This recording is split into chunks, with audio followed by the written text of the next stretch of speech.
So personal change is usually pretty easy to deal with because we're all changing constantly. There's things and experiences that we learn today, and there's other experiences and things that we forget. And this happens every day constantly. And as we go through this process, it's very gradual. And because it's gradual, we don't get all freaked out about it. We look back at ourselves and we think, you know, I'm different than I was a year ago, or 5 years ago, or 6 months ago. So it's a very gradual change that we all go through and experience. Once in a while, though, people decide that they want to consciously make a change with themselves. So you can decide, today, I'm going to be more patient. And when you make that declaration, it's kind of like learning to swim. Because you can read a book about learning how to swim, but until you actually get in the water, you don't really know how to swim. God is here to help you when you decide to make these personal changes. So if you decide, I'm going to be more patient, God is going to make sure that you have plenty of opportunities to practice this newfound patience that you're looking for. Every chance you get, you're going to get to practice your patience. It'll be at the grocery store, driving to work, the people you work with, the people you live with, the customer service guy that you're on the phone with in a different country, whatever it is. You're going to have all those opportunities to practice your newfound patience. Until that day that you don't have to practice it anymore. You just live it. So that's personal change. So know that you are changing all the time, and that if you decide that you want to change something, that help will be provided. So the second is environmental change. And this is the change that people tend to get freaked out about. Because all these changes that are happening in our world are beyond our control. Sometimes we can influence those changes, but we can't control any of them. You know, we had midterm elections last Tuesday, and people got elected that are going to write laws that are going to affect everyone in this country. And most of those people, we didn't get to vote for them because they're in a different state. So all those things, all those people are beyond our sphere of influence. And then things change in the world just because of progress. I think about when I was a kid, most families had a set of encyclopedias in their house. And if you today, are the best door-to-door encyclopedia salesperson selling the very best encyclopedias in the world, you're not going to be very successful. Because everybody has the internet and Google. And so as things progress, as things move forward in the world, things happen that we can't affect. And you can either get upset about those changes, and you can complain about those changes, or you can accept those changes. And as we learn to accept those changes that happen in the world, we're in a much better position to deal with the world around us, to live and exist in the world around us. Lots of stress and anxiety come from not accepting the conditions in the world around us. And if you want to be able to move forward, you have to know where you are.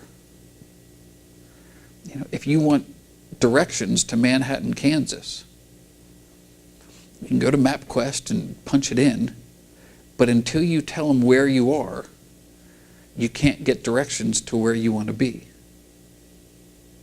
So until you accept the world and where you are in the world, you can't make a good plan for how you want to get to where you want to be. So the key to the changes that happen in the world around us are acceptance. So now we've talked about personal changes, and we've talked about the environmental changes, and now the spiritual changes. And this is something that I've spent a lot of time thinking about, and I think it's really important. Some of you may remember that December 22nd, 2012 was supposed to be the end of the world. And, there were lots of people out there saying that, Armageddon is coming and all that stuff.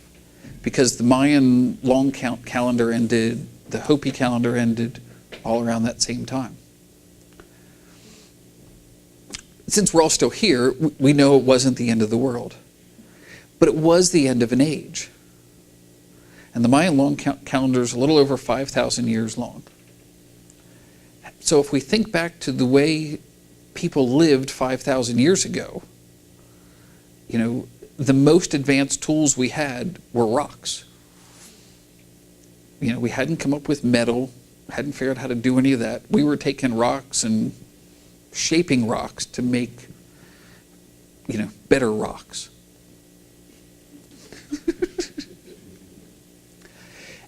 At that time in human existence, survival was what we were all worried about.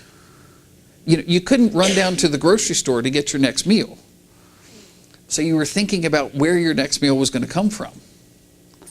And then you were thinking about what you had to do so that you didn't become something else's next meal. Because there are lots of things out there that when your best tool is a rock, you're dinner. So then as we moved forward through this age, it was the age of stuff. It was the age of building and acquiring things. So you fast forward about 2,500 years and Buddha and Lao Tzu and Jesus and Confucius all come on the scene around the same time. And they start to establish some new religions. And they give the people rules to live by. Because at this point, survival is still kind of up in the air. We haven't figured out how to cure a lot of diseases and all that stuff, so people aren't living real long. So we didn't have the time to devote to spiritual thinking. We were devoting our time to just figuring out how to live and survive. So all these rules came into place, and there's religions, and now there's people that are helping to teach people how to live. And that worked for a while. But now we're entering a new age, an age of spirituality. And that's what this new 5,000 years is going to be. And when you switch from one 5,000 year period to another 5,000 year period, it's not like flipping a switch. It takes a little while for that transition. And what's happening now is that we're going from the idea of religion, which is believing in somebody else's spiritual experience, to spirituality where we can believe in our own spiritual experience. We have the time. We're not worried about getting eaten. Most of us aren't worried about what we're going to eat. We're in a much more plentiful time. So we can focus on our own spirituality. And by doing that, and by allowing more and more people to start thinking like that, the spirituality of the planet can grow. And that's what's going to happen in this age. Now, not everybody is on board with this. There are some people that like the old way. There are some people that have been very successful in the old set of rules. So they're going to try really, really hard to keep those old set of rules because they don't want stuff to change, because they're afraid of change. Because a lot of people are afraid of change. And so what we can do as a group and as individuals is we can recognize the spirituality within us. We can recognize the Christ within us. And then we can recognize the Christ in everyone else.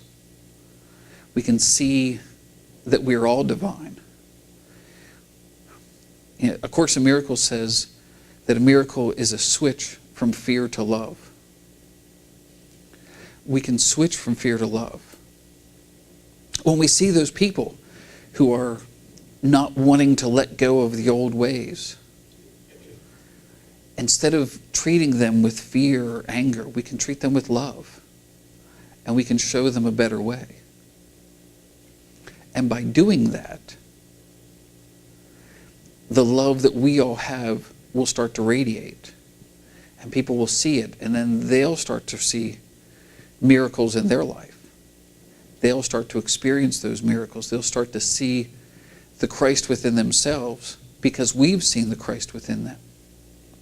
And then they'll be able to recognize the Christ in someone else. And that will just ripple out.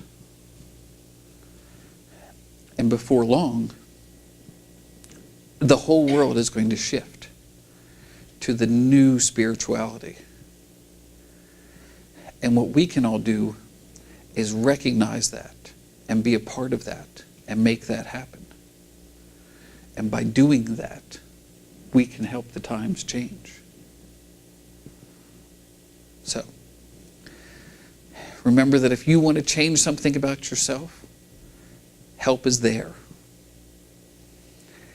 When you see changes in the world, whether they're changes you like or changes you don't like, remember you can do stuff to influence those changes, but you need to accept them. And then thirdly, as we go forward into this new spiritual age, if we understand that we are love and we are loving, and we can see that love in everyone else, and we can see the divine nature of everyone else, that together we can make this shift happen more quickly. And that'll make the world a better place. Thanks for joining me.